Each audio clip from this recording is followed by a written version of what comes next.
What's up? How's it going? My name is Chris Chan, and today I want to talk to you about the 5 reasons why you haven't hit 7 figures as an info product business owner. So, this is for coaches, consultants, course creators, online educators. If you have an info product business, if you're selling info on the internet, this is for you. So, the game has changed, and outdated strategies won't work anymore, and you won't hit 7 figures without these 5 things. Now, these are highly conceptual, these are thought provoking and oriented, these are not necessarily the tactical step by steps. We'll save that for another video. But first, who the heck am I? Again, my name is Chris Chen. If you're new here, I've helped dozens of info products scale to 7 figures, built multiple 7 figure funnels. I have over 4 years of experience in the info space, and I come from an agency background. So, worked for about 10 agencies as a copywriter and a marketing consultant. And essentially, now I'm helping high ticket info product businesses scale to 7 and 8 figures. And so, yeah, it's a little bit about me. So these are the 5 reasons that you're not hitting 7 figures on a topical level. And these are all conceptual. So you're not making enough content. You don't know your niche. You're using the wrong funnel type. Your product isn't actually creating results. And you're not attuned to the market frequency. Let's break down each of these step by step. So reason one is you're not actually making enough content. I think that people are vastly underestimating the quality and the quantity of content that they need to create in the current economy. And it isn't just a matter of creating the best thing out there. The volume supports the quality that you create. But oftentimes, as content creators, and I'm sure you've experienced this when you're creating content, you don't know what's going to pop off or not. You don't know what's going to do well. Maybe you have an inconsistent posting schedule. Maybe you're lacking variety in content. Maybe you're feeling like you're going to burn out. Maybe you have a narrow focus. Maybe you have an unclear strategy. All of these things are components by which content becomes a stumbling block for you. And so if you're struggling to create and post content, my recommendation would be that you actually implement very basic strategy for developing content, writing, drafting, filming, etc., and then you publish on a consistent basis. It doesn't have to necessarily be a lot to start, but you should set yourself up for an exponential curve of content because that's going to be your highest lever. What we're seeing a lot with ads, especially ads and funnels right now, is that CPMs and cost per leads and cost per acquisitions are going up if you're not making content. It's no longer an optional sort of booster. You need content to supplement everything that you're doing, or your ad costs will just shoot through the roof. Trust is going down. You need to have a more established basis by which you create content and convert people into your funnel. And that happens through organic content. So make sure that you're posting on your primary platforms. Make sure you're posting video content.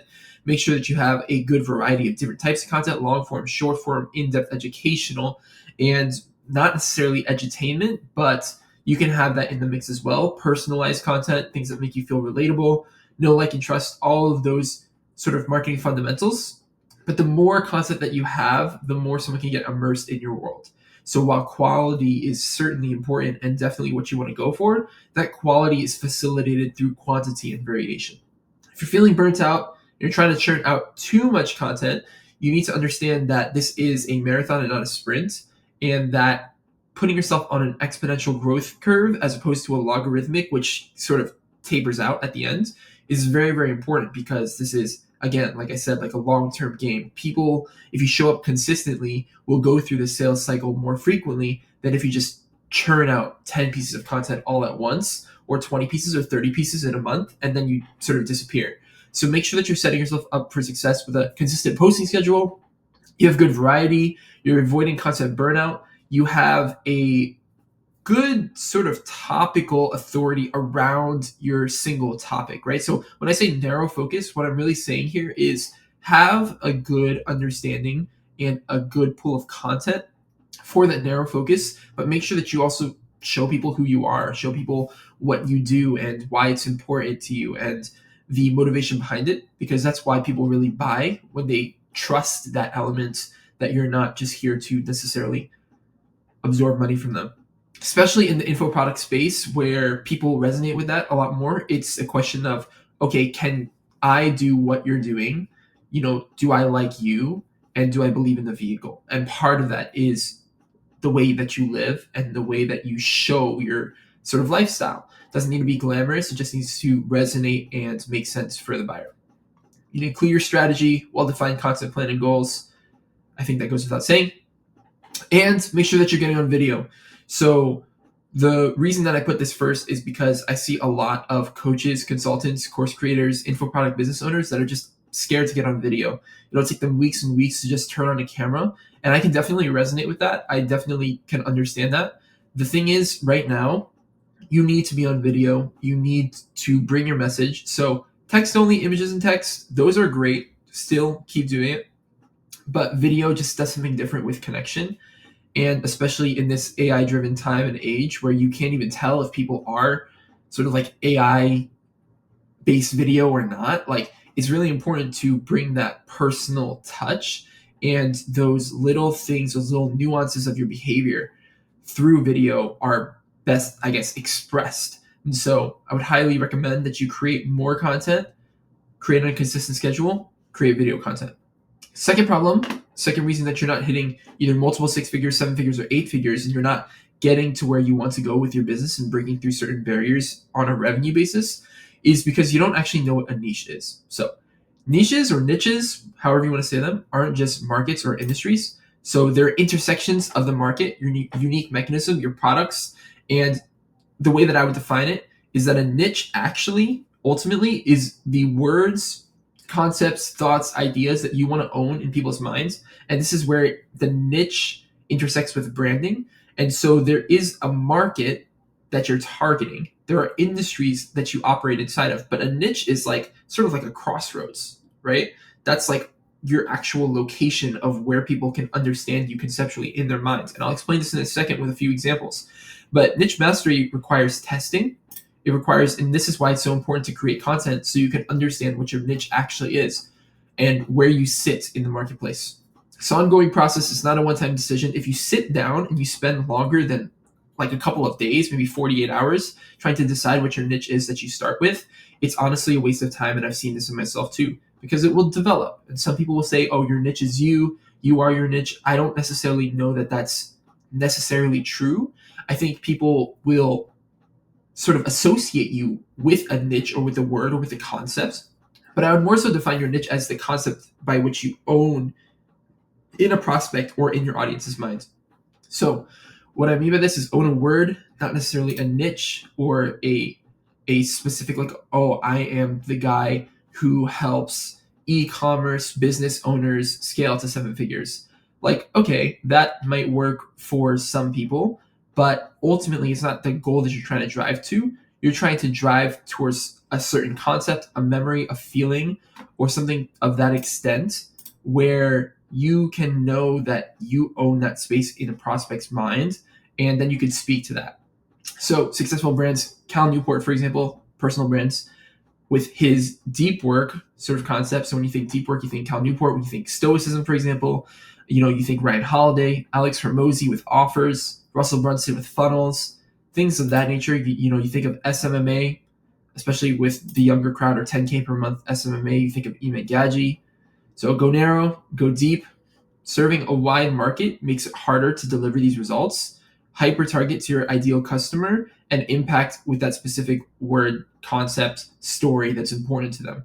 So around that word, you have the story that you're telling. And then around that story, you have a conceptual understanding of what the specific topic that you're coaching on is. And so when you're coaching or when you're sort of an info product business, you're illuminating the light to whatever a concept is and digging deeper. So you're taking the known and the unknown and you're transmuting that for the prospect, for your audience. What do I mean by that? So maybe someone doesn't understand the concept of deep work. They know what deep is, they know what work is, they know what deep work could mean, but Cal Newport's taking this thought and being like, well, there's a deeper, no pun intended, understanding of what this actually means for you as a business, as a human being. Alex Hormozi is the same way. So everyone has heard of offers, make an offer you can't refuse. But offers in this context, Alex Hormozi gives the value equation, which is really helpful to understand how offers move, and then he breaks that down. So that is what I mean by a niche.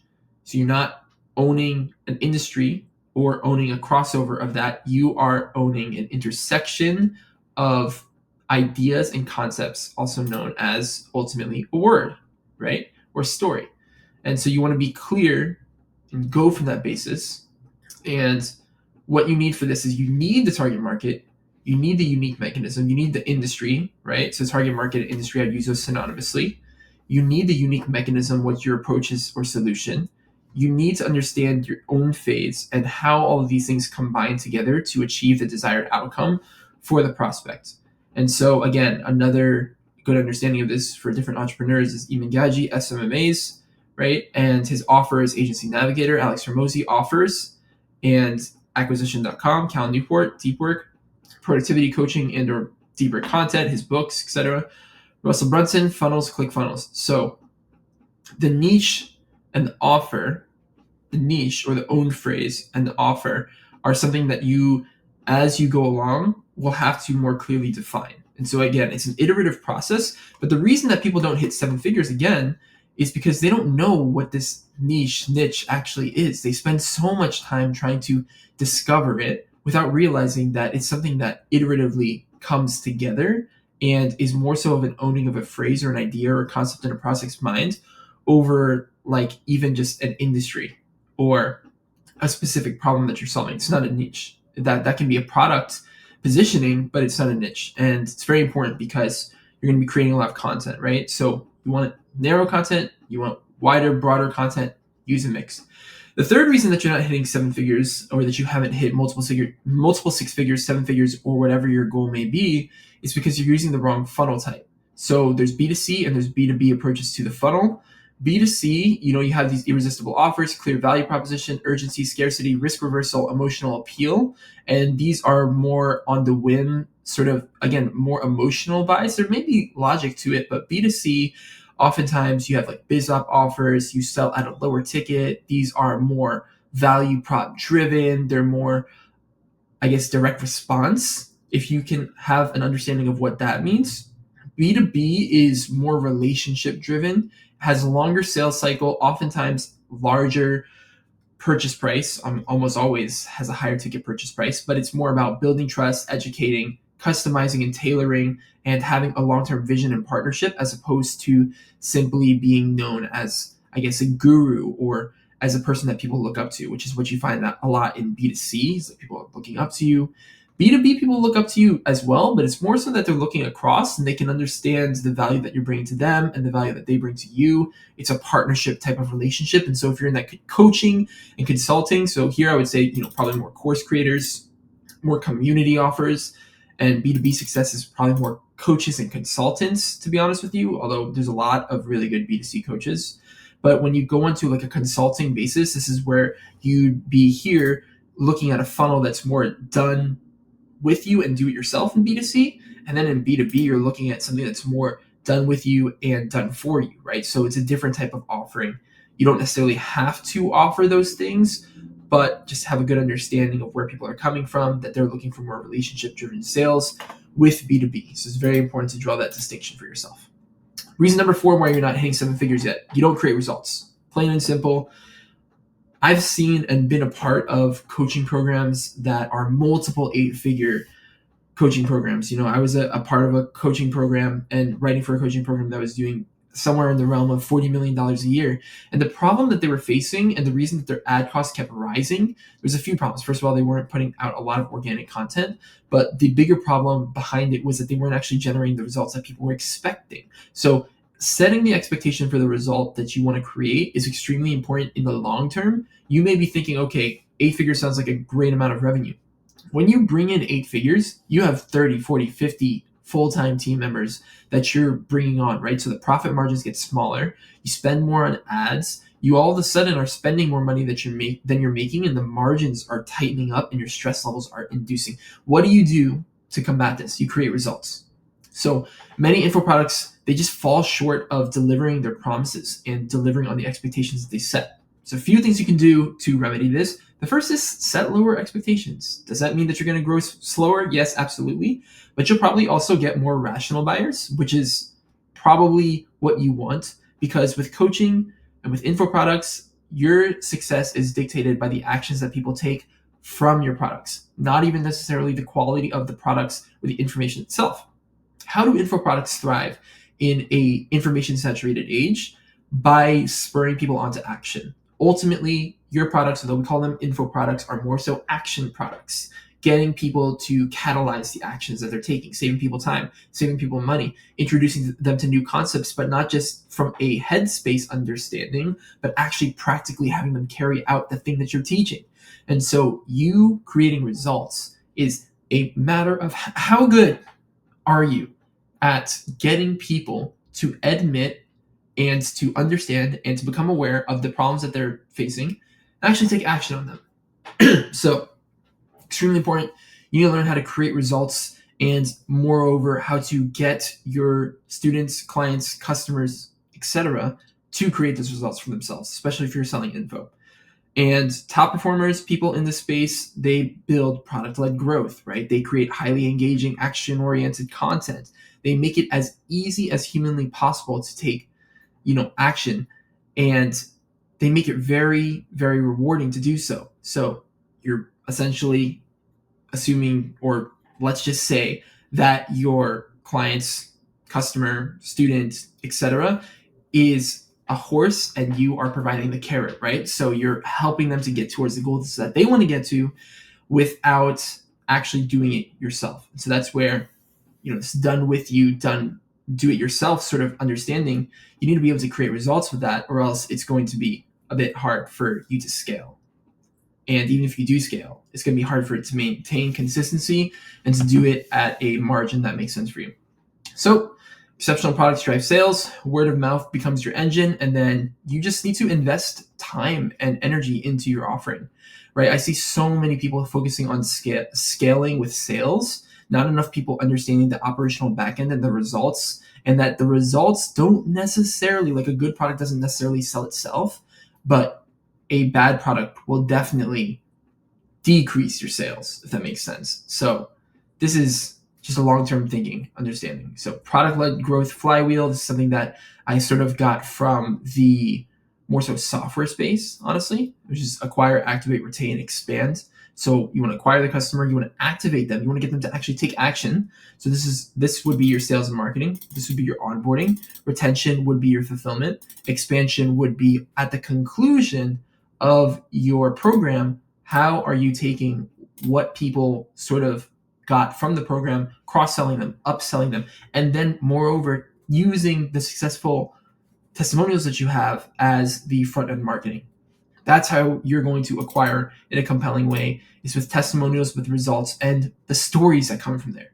People are looking for not just the flashy results or the end outcomes, they're looking to see themselves in your product. So the more that you can do that, the more you can get to this expansion stage, the easier it will be to acquire, and the more you can do so profitably. So acquire, activate, retain, expand, guide them throughout the whole journey. I see, again, a lopsided focus in sales and marketing. Very important. Good product won't necessarily sell itself, but a bad product will outsell itself and burn out. And you know what else it'll take with you? It'll take your reputation, which is much more valuable than, hitting 7 figures. 10 years from now, your business may not be still the same business that you run, but your name will still be the same name that you have. Even if you change your name, you'll still have your face. So definitely not worth it. Driving product engagement. Here are just a few things you can do. Gamification, certifications, community, action steps. So those are just like very simple implementations that you can make. And different LMS software are going to help you do these things. But those are some examples. And problem number 5 is that people don't embrace industry trends. So right now, the industry is moving away from unrealistic promises, self-paced courses only, canned webinars, things of that nature. Although they're still effective to some extent, if you're big enough, you spend enough on ads, you have enough content. But we're moving towards achievable, specific outcomes, things that people actually want to see, like, okay, like that small change I can actually implement into my life. And then you go from there into the bigger promises after you fulfill on the small promises. A big, bold promise is important, but only after it has been proven by smaller things that people take action on, they achieve a result, then they'll buy the bigger thing. Our industry is moving more towards interactive community-based learning, live engaging content, less of this sort of canned webinar. And so I've seen a lot of people actually right now in 2024 use a lot of live webinars and do so more infrequently and actually drive better results, right? Because you may think with canned webinars, you get more opt-ins, you get more engagement, et cetera, et cetera. You get more opt-ins. People won't show up. People won't watch it. People won't buy. Better it'd be to have 100 people on a live webinar with, a 20% conversion rate than 1,000 people with a 1% conversion rate, and those people that buy don't even take action, right? So if it's live, it's engaging, it's probably less effort on your part, to be honest, and it's just a live dramatic demonstration, which is always good.